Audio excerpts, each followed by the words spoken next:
একাধিক হেলে পড়া বাড়ির ছবি তো দেখলেন, আর এবার দেখুন হুড়মুড়িয়ে কিভাবে ভেঙে পড়ল মাটির বাড়ি।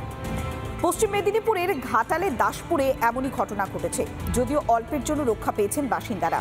মাটির বাড়িতে আচমকাই ফাটল দেখা দিয়েছিল, তারপরে বাড়ি হুড়মুড়িয়ে ভেঙে পড়বার শব্দ শুনতে পান বাড়ির বাসিন্দারা। তারপরেই তারা মুহূর্তের মধ্যে বাড়ি থেকে বেরিয়ে আসেন। হুড়মুড়িয়ে ভেঙে পড়ে মাটির বাড়িটি।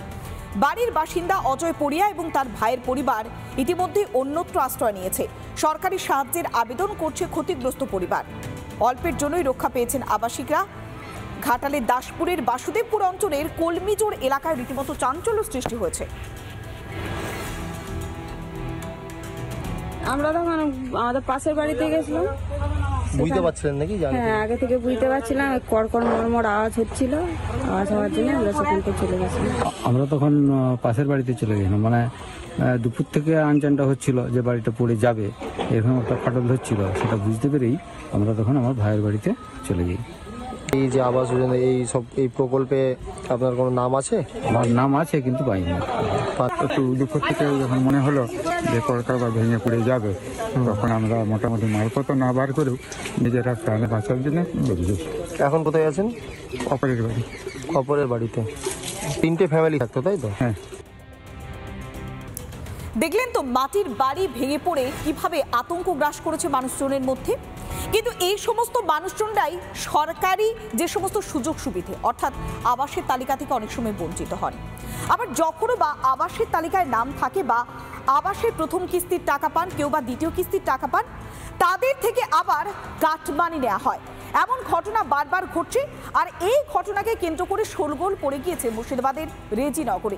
ইতিমধ্যে একাধিক বাসিন্দারা তারা পুলিশের কাছে অভিযোগ জানিয়েছেন, তবে এখনো পর্যন্ত কোনো সুরাহা হয়নি। যাতে কাজটা তাড়াতাড়ি হয়, আর এর জন্য কেউ পয়সা চাইবেন না। যে পয়সা চাইবে তার বিরুদ্ধে এফআইআর হবে এবং অ্যাকশন হবে। মুখ্যমন্ত্রী বারবার বলছেন এ কথা, কিন্তু কেউ শুনছে কি? কারণ মুর্শিদাবাদের রেজিনগরে আবাস উপভোক্তাদের থেকে টাকা চাওয়ার অভিযোগ উঠছে তৃণমূলেরই পঞ্চায়েত প্রধানের বিরুদ্ধে। টাকা চাওয়ার অভিযোগ উঠছে পঞ্চায়েতের তৃণমূল সদস্যদের বিরুদ্ধেও। 5,000 টাকা দিয়েছি, পরে যে টাকাটা ঢুকবে সেই টাকাটা যদি আমি না দিই, 15,000 টাকা না দিলে আমার টাকা ওরা ঢোকাবে না। তাই বলছে? কে বলছে এটা? ওরা রবীন ঘোষ। কে সে? ওই তো আমাদের তৃণমূলের প্রধান। প্রধান? পঞ্চায়েত প্রধান? হ্যাঁ হ্যাঁ, পঞ্চায়েত প্রধান। এর আগে টাকা নিয়েছে? হ্যাঁ, 5,000 টাকা নিয়েছে। এখন বলছে আবার টাকা ঢুকিলে নেবো। মেম্বাররা বলছে টাকা নেবো, আমরা আমাদের গরিব মানুষ এই টাকাটা দিলে আমরা করবো কি করে ঘরটা। এবার রেজিনগর থানায় অভিযোগ দায়ের উপভোক্তাদের। রেজিনগরের রামপাড়া এবং আন্দুলবেরিয়া পঞ্চায়েতের একাধিক উপভোক্তা লিখিত অভিযোগ দায়ের করলেন। হুমকি দিচ্ছিল যে বলছে যে আজকে টাকা দিতেই হবে তোর, ওই জন্য থানায় এসেছি। কত টাকা বলছে? আমাকে আজকে 5,000 দিতে বলেছে, আর পরে 15,000 দিতে বলেছে। কোন পঞ্চায়েত এটা? এটা আন্দুলবেরিয়া গ্রাম পঞ্চায়েত 1 নম্বর। কমপ্লেন করলেন? হ্যাঁ, কমপ্লেন করলাম। দুর্নীতি হলে বরদাস্ত নয়, মুখ্যমন্ত্রীর বার্তাকে সামনে রেখে মন্তব্য তৃণমূল নেতা নারুগোপাল মুখার্জির। নিচু লেভেলের যারা পঞ্চায়েত লেভেলে কিছু আছে, সব পঞ্চায়েত না, কিছু পঞ্চায়েত আছে সেখানে স্পেসিফিক কমপ্লেন আছে, কঠোর হাতে দমন করা হবে, অর্থাৎ দুর্নীতিকে জিরো টলারেন্স। এটা আছে তার মানে প্রথম অধ্যায়। মুখ্যমন্ত্রীর নির্দেশের পরও বাস্তবে নজরদারি না থাকায় সরব বিরোধীরাও। স্বাভাবিকভাবে মুখ্যমন্ত্রীর নির্দেশের পরেও যেভাবে রেজিনগরের বিভিন্ন জায়গাতে এইভাবে আবাস যোজনা নিয়ে টাকা চাওয়ার অভিযোগ উঠছে, তাতে স্বাভাবিকভাবেই এলাকার যারা পঞ্চায়েত প্রধান এবং মেম্বারের নিরপেক্ষতা নিয়ে বিস্তর প্রশ্ন উঠতে শুরু করেছে। মুর্শিদাবাদ থেকে ইন্দ্রাশিস বাগচি, রিপাবলিক বাংলা। রাজ্যবাসীদের স্বার্থে রাজ্য সরকার চালু করেছিল দুয়ারে সরকার প্রকল্প। আর এই দুয়ারে সরকারে একাধিক জায়গায় সাধারণ মানুষের সুযোগ সুবিধা দেখা হয়, কিন্তু এবার চাপড়াতে দেখা গেল টাকার বিনিময়ে ফর্ম ফিল আপ করানো হচ্ছে। এমন অভিযোগকে কেন্দ্র করে শোরগোল পড়ে গিয়েছে। চাপড়ার 2 নম্বর গ্রাম পঞ্চায়েতের উদ্যোগে চাপড়ার ইসলামগঞ্জ হাই মাদ্রাসা প্রাঙ্গণে দুয়ারে সরকারের শিবির। বিভিন্ন সরকারি প্রকল্পের সুযোগ পেতে ওই শিবির থেকে আবেদনপত্র জমা দেওয়া যাবে। বিনামূল্যেই পরিষেবা পাওয়ার কথা থাকলেও দেখা যাচ্ছে টাকার বিনিময়ে সেখানে চলছে ফর্ম ফিল আপ। আর তা যখন সামনে আসে তখন একের পর এক অভিযোগ করছেন বাসিন্দারা। কে টাকা চাইছিল? ওই যে ওখানে বলছে, এখানে দাঁড়িয়ে বলুন, কিসের জন্য টাকা চাইছিল? ওই লিখার জন্য, ফর্ম ফিল আপ করার জন্য। হ্যাঁ, দুয়ারে সরকারের ফর্ম ফিল আপের জন্য। কত করে চাইছে? 20 টাকা বলছে। 20 টাকা মানে টাকা ছাড়া ফর্ম ফিল আপ করে দেবে না? টাকা ছাড়া আমি জানিনি, বলছিল 20 টাকা করে লাগবে।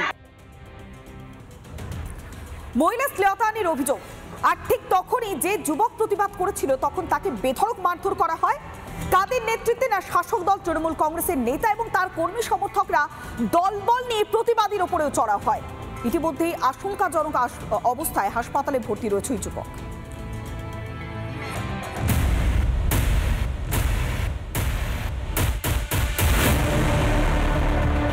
সম্মান বাঁচাতে প্রতিবাদ করেছিলেন, সেই প্রতিবাদীকে ব্যাপক মারধরের অভিযোগ উঠলেও স্থানীয় তৃণমূল নেতা ও কর্মীদের বিরুদ্ধে। ঘটনায় গুরুতর জখম প্রতিবাদী যুবক রাজু রুহি দাস, ভর্তি পুরুলিয়া সদর হাসপাতালে। আমরা দেখেছি আই উইটনেস, আমরা দুজন, আমি, আমার স্বামী, আমার ঘরের পুরো ফ্যামিলিটা। তো যে আমার স্বামীকে ওই জন্য মেরেছে, তুই যদি বাঁচাই থাকবি না তো গবাহি দিবি কি করে, সাক্ষী দিবি কি করে।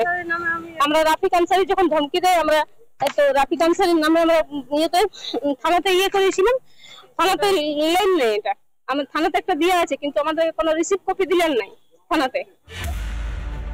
অভিযোগ, গত 8ই জানুয়ারি রাতে বলরামপুরের এক গৃহবধূর ঘরে ঢুকে শ্লীলতাহানির চেষ্টা করে যোগেন রুহি দাস নামে এক ব্যক্তি ও তার দলবল। এটা ভিত্তিহীন। গতকাল রাত্রে যেখানে ঝামেলাটা হয়েছে সেখানে আমি উপস্থিত ছিলাম না, তবে আজ সকালে যেহেতু আমি এই এলাকারই বাসিন্দা, এই পাড়ারই বাসিন্দা, আমি সকালবেলা আজ দলীয় কার্যালয়ে খবরটা পেলাম যে গতকাল রাত্রে একটা ঝামেলা হয়েছে।